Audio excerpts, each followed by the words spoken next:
Welcome back to another monthly check-in where we check in with each other's goals. And I'm Ben. I make videos about Christianity. This is George, he's a realtor. Unless you want to explain yourself. Nah, I mean, you already did it for me. What else am I going to say? Let's start off with what we're grateful for, bro. What are you grateful for?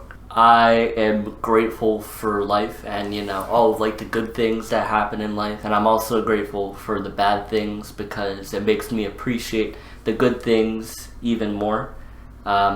And it's also a way for me to kind of think about why I'm going through a bad thing in life and trying to make the most out of it. Yeah. What are you grateful for? I'm grateful to have experienced more closeness with God, to be surrounded by a community of like-minded people, and that you were open to being there at Discovering Christ. Yeah, I love being there, man. Yeah, heck yeah. And I'm grateful to be here. Man, yeah. I'm going to start off with, you said you had the new position. When was that, bro? And what is it? Yeah, so that started about a month ago. Maybe I should say what the position actually is. My official title is Operations Manager of the Dream Home Team. And basically my team lead, he asked me, we went to lunch together out in the harbor. Awesome experience. Yeah. I never saw that part of Baltimore before, Canton and Fells Point. Nah, I've heard of it, but it's bougie there. We went to the restaurant owned by Kevin Plank, who's the owner of Under Armour. Oh yeah, which is the shirt you're wearing right now. It's not sponsored. Yeah, no, it's not at all. Well, Kevin Plank, if you want us to include that in the video, this is gonna be blurred out. Yeah, unless you give us some of the dough. But anyways, he just asked me if I would like to play a bigger role in the team. Immediately in my mind, I was totally for it, but I know how this all works. You gotta give yourself some time to think about it, because if you jump on something too quickly, you could be making the wrong decision, even though deep in your heart, it is the right decision. But I ultimately decided that this was for me. I absolutely appreciate everything this team has provided, and I'd like to help it grow into what I know it can be. And I think that's just really awesome. It's also a great learning experience for me to be able to work more closely with the agents on my team, as well as my team lead, who I view as a mentor. And that's whenever I'm taking on a new opportunity, the first thing I ask myself, how can this help me learn? What will I learn from taking on this opportunity? Because my time and everyone else's time is limited, so you got to make sure you're making the most out of it. And by being operations manager, which I didn't really explain what it is, it's basically me taking on all of the administrative tasks that my team lead has to do himself. So I'm basically a glorified assistant, but it's the best way for me to all the things I wouldn't have done without this position, I'm doing now because it's forcing me to, planning events, creating social media posts better than I ever have before, and really working on what I'm passionate about, which is marketing, helping me learn more about that aspect of real estate. That's dope. Yeah. What was the process of making that decision, and how long did it take? Took me a couple seconds to make the decision in my head. I wanted to say yeah right away, but you like I said, you gotta take some time to think about any major decision you're about to make. The main concern I had was, am I gonna have enough time for this? And it's something I'm still trying to work on now, managing my time, because I'm still working at Home Depot. Yeah. I'm still a realtor doing my own side of the business. I'm still going to school, so it's been quite overwhelming these past couple of weeks, but I'm starting to figure out that balance, how to do things in a more efficient manner. And it's been a challenge, but in a good way, in where I feel like I'm really growing through this. Yeah. All right. Yeah. You got any?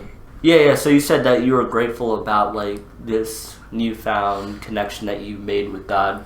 And I think one of the gateways that you were able to develop your connection was through making TikToks about God and the Christian faith. So I just wanted you to kind of go into how your connection with God has changed because of this new thing that you're doing with TikTok. Yeah, I think first I'm gonna provide some because it wasn't just I quit YouTube and now I'm gonna do TikTok. It was everything leading up to that as well. So all of the months prior of me first wanting to get into the faith, starting to read the Bible, starting to pray more, and then it was studying the saints, which, to answer your question, it's reoriented all my priorities and my values, because everything is now towards our purpose is to get to heaven, and I want to share that truth and understand it first of all, and study the people who did understand it and took that seriously, so much so that it showed in the ways that they served others, served God. So it's made me prioritize wanting to love God, and I'm still figuring that out. Yeah.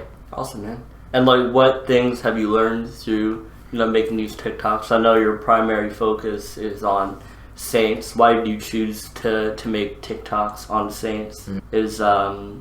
Is there something about saints that interests you? Yeah, I named it Secret Heroes because they were that. I mean, Which, by the way, that's a tough, yeah, Secret Heroes. Yeah, that's very creative. Thank you. Yeah. That's the Holy Spirit guiding that.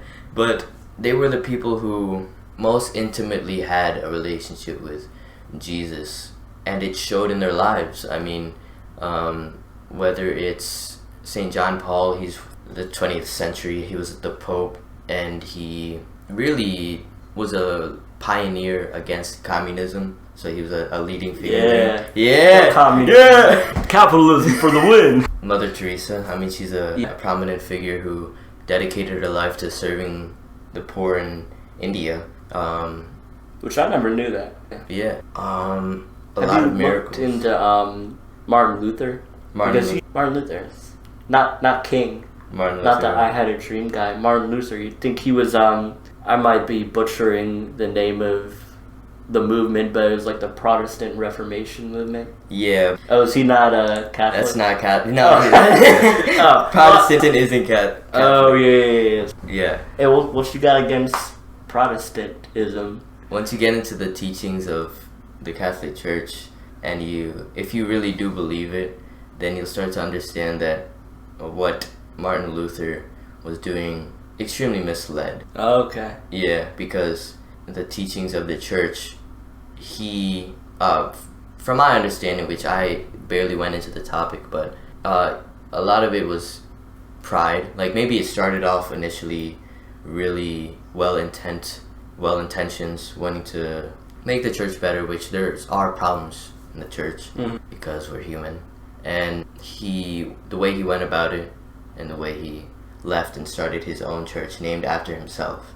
Which he did that? Yeah, Lutherans. Yeah. Oh, okay. Yeah. Yeah, I mean, the thing that my beliefs align with his is like, the thing that pushed me away from going to church is, like I explained to you, always asking for like donations or like revolving the teachings around that. Mm-hmm. Now, I have no problem with donating to the churches at all, but like when it's not the purpose of it's not supposed to be the main purpose, and that's what it felt like it was at that time. But now that I'm going back to church, they're no longer pushing that agenda as much, which is very refreshing to me. But like as a kid, I was like, what is this? Are they running a business, or teaching the word of the Lord? And I think that when you like genuinely speak the word of the Lord, then people out of the kindness of their hearts will, give as a result of that. You don't have to ask them for it. You just, when you provide people with value, then they're willing to return the favor. So how's that been, man? Going to Mass? I love it. I don't understand. I should probably sit like in the pews. I sit like all the way in the back. So it's like making it hard for me to understand. But it just feels good, like actually showing up. That's half the battle.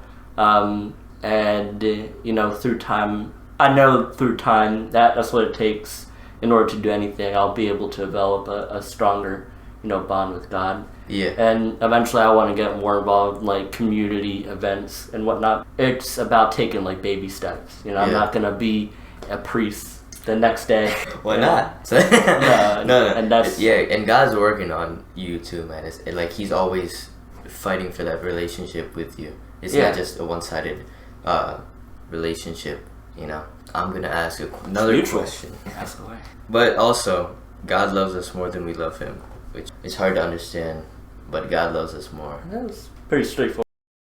I don't want to publicize what happened, but the people in your life that are sick, how has that impacted you mentally and in terms of?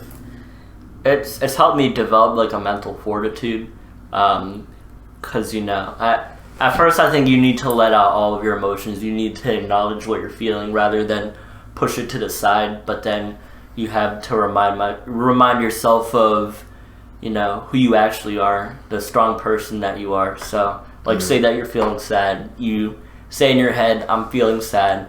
Then what I'll do is I'll take a deep breath and I'll think to myself of the person that I want to be, and then you exhale and you let out all of the characteristics and traits that you don't want to be, and then after that you make that statement to yourself of I'm a happy person, or I'm gonna do what it takes to be happy. But it's made me, to more directly answer your question, it's made me more appreciative of life, and it's also helped me try to find the good in the bad, because I think if you try hard enough, you can always make any negative situation positive. And yeah, it's just made me more appreciative how you don't know how much longer you have in life, so what are you gonna do the next day if that's gonna be the very last day of your life? How are you gonna end off your book, which is our life is a book, so you're gonna end it off on a strong note or with a whimper. Yeah, there's a good book in the Bible about that, the book of Job, and it's kind of based on that principle of suffering exists. That doesn't mean that God doesn't care about you, but also being humble enough to say the Lord gives and the Lord also takes away. Yeah, and there's got to be that balance in life. You can't have, you can't only be happy in your life. There has to be some times where you feel sad, so that you can acknowledge what a sad moment and what a happy moment is. It's the happy moments that give the sad moments meaning, and vice versa. And if you believe in heaven, then you'll appreciate that promise more than the other option that there is. Well, what I mean is you'll appreciate the promise of heaven when you know what suffering is. Oh yeah. Mm-hmm. Yeah, exactly, because that's basically guaranteed peace. Union with God. Absolutely. Pass me a question.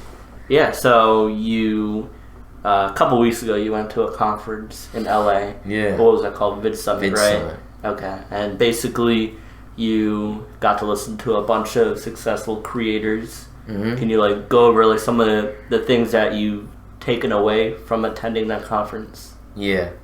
So the workshops were one half. I would say most of it was being surrounded by people from all varieties of backgrounds, whether it's successful, whether it's figuring it out, just being surrounded by that and being humbled and learning from so many of them, everybody. And the most amazing thing that I'm so grateful from that conference is a model for how am I going to really see what I'm doing as a structured way, not just kind of trudging along, because it gave me an understanding of, alright, where am I going? Because now that I know where I'm going, I'm going to get there. So specifically, what I want to do is build this online brand called Secret Heroes and get the word out to as much people as possible on who the saints are and how they really incorporated Jesus in their lives, and creating that as an official, taking that seriously and having a model in terms of the steps that I'm gonna take. So TikTok, then branch out to other platforms, then if I need to, because I can't be doing as much as I'm not gonna take on all the workload, but if I need to hire people and create like kind of the Gary Vee model out of creating content about the Saints and really providing value, trying to focus on creating good videos about them that people can be interested in and inspired by. So the huge inspiration for me was hearing the people who also asked the question, okay, how is this going to be a sustainable thing, or is this just some hobby? Like a lot of YouTubers, I'm not a YouTuber anymore, but a lot of content creators have that fear, especially with pressures from whether it's family or whatever. How is this going to be sustainable? And I'm not looking for it to be some profitable. What the heck? I'm not looking for this to be a for-profit. Like I don't care about money. Right. If I would have done money, I would have gone like into crypto. Oh wait, I did. And asking the question, like trusting God, because He really gave me that model to at least continue trudging forward, you know. I don't know. Did you meet any creators who are doing something similar to what you're doing?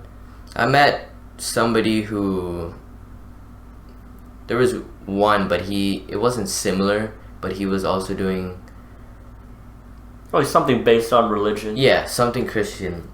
Okay. And he is like, he's the founder of this company that is the distributor for one of the top Christian shows about Jesus. So that was really inspiring to learn from him. And yeah, man, it was awesome. Like I was talking to a lot of them, and they were also agreeing with me about it really is about being surrounded by other people who are like-minded. That was the huge value there. That was the whole point of attending the conference, Yeah. is to be surrounded by people who shared similar values to you. And did you, I guess, explain to them that transition that you're making from making content about cryptocurrency, Cardano, on YouTube, to going over to TikTok? Because, you know, that's a major change. So what was their opinion on that? Yeah, there was a lot of times that came up, because, you know, the average conversation started like, hey, what do you do? And so You didn't know what you were doing at the time because you were going through that transition? I wouldn't say that, but I definitely didn't have my pitch of like what it was that it was hard to explain it simply.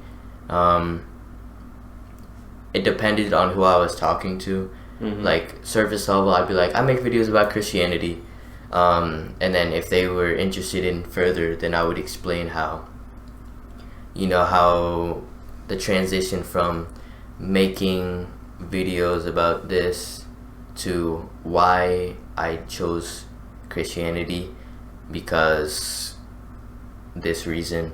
And people's reactions were mostly supportive. I mean, even if they weren't supportive, most of them were polite about it. And but like, did you go into, switching over to like, you experienced relatively a good amount of success with, what you were doing with making videos about cryptocurrency. So, like, did you go into that at all? And oh yeah. What were like people's thoughts about that? Yeah, I mean, it depended on whether or not they were also believers. Like a lot of them were like, oh yeah, that's pretty cool, huge transformation.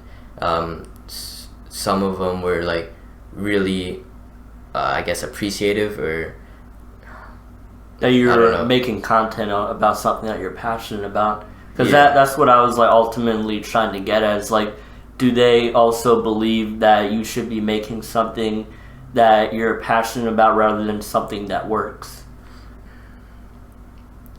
Because I think ultimately, you know, you could there's always that one thing that you could do that's more efficient than what you're doing now, but in the long term, if you kept doing that thing that you don't enjoy doing, it's not going to be sustainable. Yeah. I agree with you. And coming to the conference and being surrounded by people also asking that question, like, how can this be sustainable? I mean, I'll put it out there, like, right now. I'm not doing this in terms of trying to make it a career or something, but I want to spread the gospel to as many people as possible, you know? Yeah. I thought on the paper there it said for a second, like, have a career that makes, like, you know.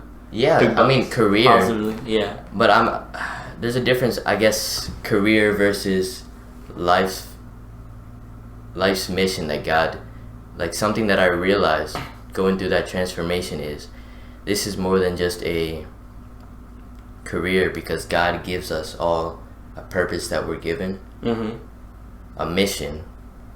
And so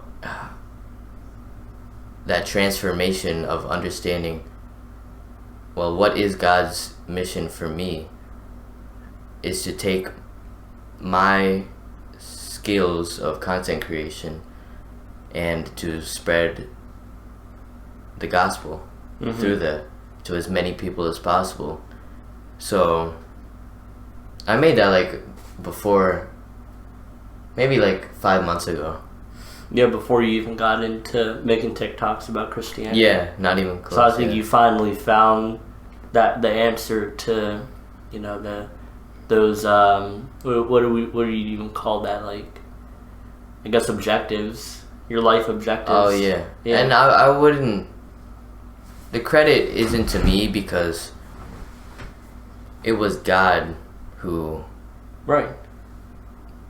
gave that to me. You know, He guided you into making that decision. Yeah. And I think you had to go through the process of trial and error through YouTube, you know, latching on to something, then finding out, you know, it's not something that, you know, interests you or something that you're passionate about, but you finally found, like, that thing that makes you feel fulfilled.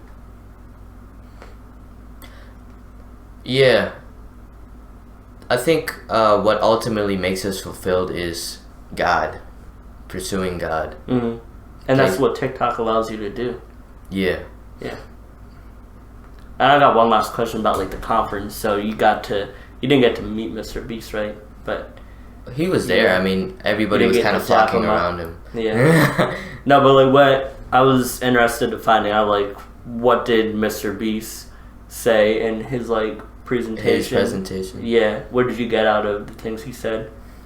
Honestly, the things he said is he's always said. So, like, in videos and stuff like that. I mean, so it was cool to see his. Pay all this money for, and it was to meet people, really. No, Mr. Beast was one out of dozens of valuable workshops. The one I found most value on was these two guys who went through a similar process of wondering, is this really something that's sustainable, or are we just like struggling artists who have a hobby that we're calling something important? But like, they went through that, and then they defined, okay, these are 4 things that all creators need, and that really opened up my eyes. There was also another workshop from Matt Pat, gaming. What is it called? And that's just a theory. A game theory. Dude, his was the opening one, and it was like a huge, people. Yeah, it set the standard. Like, he dropped the mic, basically. They're like, this better not be a theory, Matt Pat. You better be telling me facts. No, he dropped the mic because it was so good. Well, it's kind of, yeah. No, he didn't literally drop the mic. Okay. Can you imagine, like, that's basically giving yourself a pat on the back? No. Like, Yeah, I did good. No. Like, it was the opening workshop, and it set He's great with his words. the standard. Like, all of us were like, wow, never thought of it like that. Yeah. And that gave the, whatever it's called for, it set that... Like what she said, set the standard. You're like, oh yeah, this conference. Yeah, this is it. This is real. Serious. Yeah. Right, cool. Well, I just bombarded you with a bunch of questions. No, man. Still got cool. 2 more, I think. Do you? Yeah. Okay. What do you got? Well, we kind of talked about it, but the do you have any? What were your thoughts on going to that group, discovering Christ, being surrounded by that environment in Baltimore? I think it was really good to like go out there because it's something that it was something different that I never did before, and that was surround myself around other Christians that don't go to my church. So it was like kind of one step forward towards developing a stronger bond with Christ, and just listening to everybody like at our table speak about their experiences on how God has touched them. It inspired me to try to feel like that someday. And I already do. I already feel more at peace, with in life and with myself, because of the efforts I've been making to develop a stronger relationship with God. But just picking that up from you could just tell by their posture and the way they speak, how how God has changed their lives for the better. So thank you for inviting me to that. Dude, thank you for coming, man. Yeah, location was kind of shaky, but location. Yeah, location is what it's all about. But yeah. Well, that's a wrap. No, do you have any questions? Yeah, dude. So you're gonna be heading off to the Philippines in a couple days. Gonna be leaving me for a month, and I just wanted to find out what things are you looking forward to that trip, and maybe what you're worried about, Yeah, I mean, my dad is gonna be building a house there, and my family, my brothers and sister are gonna be living there from now on. So that's what I'm. Oh man, so you're not gonna be seeing them. I know, yeah. That often anymore. Is your dad your whole family's gonna be staying over? Not my dad. My dad's coming back, but my brothers and sister. So I'll be moving forward. I'll have to really make more effort in just being with my grandma, who is staying back, and my dad, because they don't have the kids. They're gonna be in the Philippines, and as far as the trip itself, I don't know what to expect. I've been there, I was 11. Yeah. Well, you're a little older than I was when I visited there. Yeah. But at least, now you'll be more older to really appreciate the experiences that you'll be making there. Yeah. But man, that's tough, yo. You're not going to be able to see your family that often. And who knows when the next time will be. I'll just try to make more effort in video calling them when I can. Yeah. And well, if I may ask, why did they decide to, move over there and honestly, live there instead? I would say that it's easier for them, especially because their parents aren't the most social. They don't have the biggest group of friends that it's good for a kid to be surrounded with.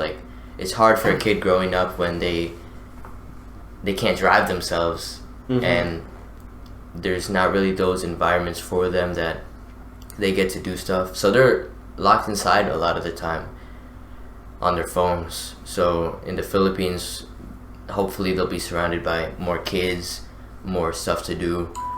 One of my goals is to have the structures for them to pursue God and have Him in their lives and taking that seriously. So it's gonna be interesting. Yeah, it's gonna be. It's not like a goodbye, but it's like. Yeah, we'll see. I'll see you. I'll see you again. Yeah. Oh. Damn, bro. Yeah. Where are they gonna be living at? Like, what part of the Philippines? Leyte and the Well, village is Ormo. Yeah. I don't. Every Like, time I ask another Filipino, I'm like, I don't really know what that is either. Yeah. Is it like more north or more south? South. Okay. Visayan area where both of our parents Is are it in from. Cebu? Like the province of Cebu? No. That's all I know of. What about your mom? Where's she from? Cebu. Oh, okay. That's the only place I know. Other than Manila. No, they're a couple hours away in terms of, I think, plane. But, or maybe I'm wrong. But yes, that's a good point that like they'll be able to do more like activities outdoors. Yeah. Yeah. It's tough, good. man. I don't know. Yeah, it's just different. Tough to be a kid right now. Yeah, that. I think we were like the last generation that we missed out like from 10 years old and over because that's when technology started to be more prevalent. But at least before then, that's when, the only thing to do as a kid was to, go outside and be active. Yeah, like you were forced into that. Yeah. You had to. So at least we got like a taste of what growing up in that kind of environment was like. But right now, it's going to be interesting. Like all the kids born now, they're born into an age where our main source of entertainment is through devices. Yeah, man, that's scary. I don't like that. It's like a Black Mirror episode right there. Yeah. Do you have any more questions? Because I got I do one not. more. Okay. Just in general, like what was the one thing that you learned this past month?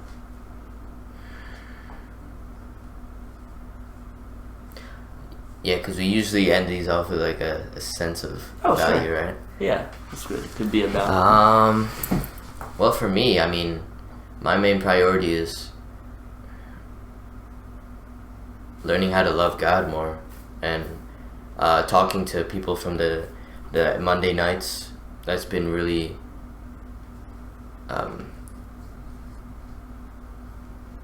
like it's allowed me to start thinking about that more, and I don't know if it's maybe planning it out, but taking more effort to pray more, to read the Bible more. I'm starting to study or read the gospel more, and yeah, that's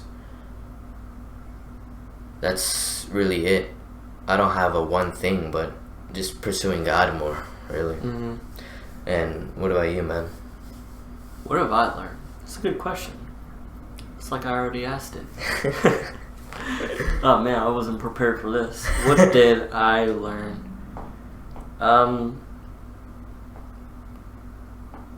Just really, I've become better at looking, and I said this already in our discussion, but I'm really grateful that I was able to learn how to take a step back whenever I'm feeling an emotion and take more control of like the good thoughts I'm having and the bad thoughts, and try not to get too caught up on the highs and the lows as well. Yeah.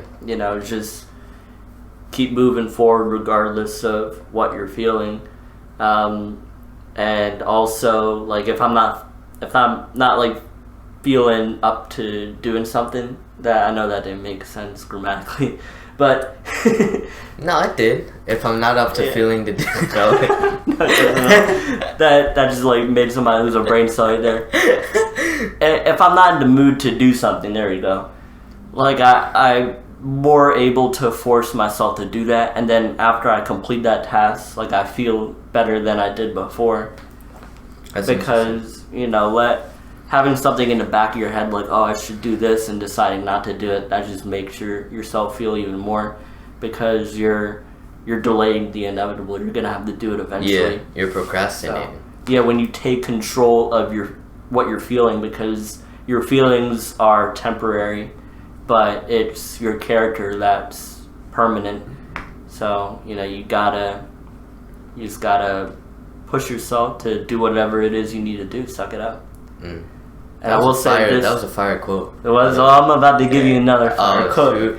That I have like this this note page on my phone where it's called like things that stoners would say, and like I had this revelation in my head where that motivation and dedication are two separate things, and that motivation is a temporary feeling while dedication is a permanent feeling. If you feel like you're motivated about something, don't do it, because in order to truly be successful in what it is you want to do, you have to be dedicated to the point where like you're obsessed with achieving that goal that you have set in mind. Dang. Yeah. Alright, shoot. That was I gotta start paying you to come here, bro. Nice. Alright, man. Do you have anything else you want to say? Motivation versus... Actually, dude, let me... no, I'm just playing. What's a piece of value? I think we provide a lot of value in this discussion. I know. What are we gonna package it? Come on, bro. Think about the YouTube thumbnail. For the thumbnail. Well, let's just take like what we just said and try to picture something that we can use as the image. Well, I mean, I don't know. It's hard for me because I'm always... The only thing I'm really focused on is pursuing God. And... I mean, that's a sense of value that I want to share to anybody. Mm-hmm. That's my something that follows something. What's like a picture we could use for following? Like a cat laser? A person running. You're pursuing something. Yeah. There you go. Like the American Runs on Duncan logo. There you go. Or you can just use the running emoji. Thank you for watching. Goodbye.